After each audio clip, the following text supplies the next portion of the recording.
This is NOAA Weather Radio WWF.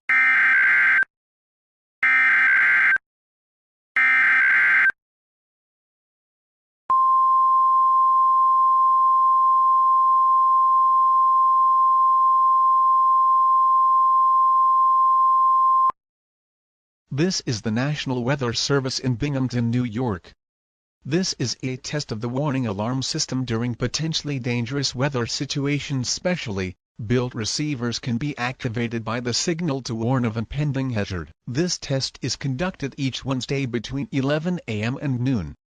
If there is a threat of severe weather, the test will be postponed until the next good weather day. This was a test of the warning alarm system for WWF 43.